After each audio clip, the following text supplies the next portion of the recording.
Hello friends, तो चलिए बात करते हैं स्पेशल कैटेगरी स्टेट के बारे में। तो स्पेशल कैटेगरी स्टेट का जो प्रावधान है वो 1969 में फिफ्थ कमीशन के द्वारा किया गया था।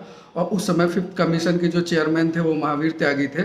और 1969 में फिफ्थ कमीशन के अंडर 3 स्टेट को ऐड किया गया था।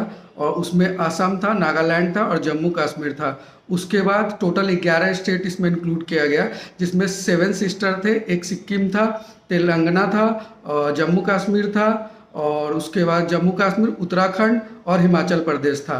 तो चलिए, इसमें सबसे न्यूएस्ट कौन है? तो सबसे न्यूएस्ट तेलंगाना है, जिनको स्पेशल कैटेगरी स्टेटस में रखा गया है। और बेस्ड ऑन गाडगिल फार्मूला कुछ बेसिक चीज़ होते हैं जो एक स्टेट को ज़रूरी होता है कि उनके पास होना चाहिए, तभी उनको स्पेशल कैटेगरी स्टेटस में रखा जाएगा।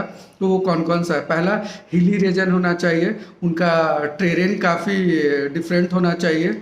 दूसरा, वहाँ पे एक वाइएबल जो है वो नंबर होना चाहिए ट्राइब्स का, ट्राइबल पॉपुलेशन का। उसके बाद जो लो पर कैपिटा इनकम होना चाहिए। उसके बाद state struggling with resource and shortage, resource और शॉर्टेज होना चाहिए। इकोनॉमिक और स्ट्रक्चरल अंडर डेवलपमेंट होना चाहिए। उसके बाद बॉर्डर रीजन होना चाहिए, जो स्टेट बाकी सारे स्टेट से बाकी सारे कंट्री से हिली रीजन में उनका बॉर्डर दूसरे कंट्री से कनेक्ट करता है। तो इसके अंदर बेनिफिट क्या है? तो इसके अंदर कुछ बेनिफिट है जो मैं आपको बताना चाहूँगा। इसमें सेंट्रल जो 90% पैसा देता है और 10% स्टेट को देना पड़ता है, जो स्पेशल कैटेगरी स्टेटस में आता है। दूसरा क्या है कि जो लैप्स अमाउंट होता है वो कैरिड हो जाता है। जैसे जो भी अमाउंट उनको मिला, अगर वो यूज नहीं हुआ तो अगले टर्म के लिए वो कैरिड फॉरवर्ड हो जाएगा।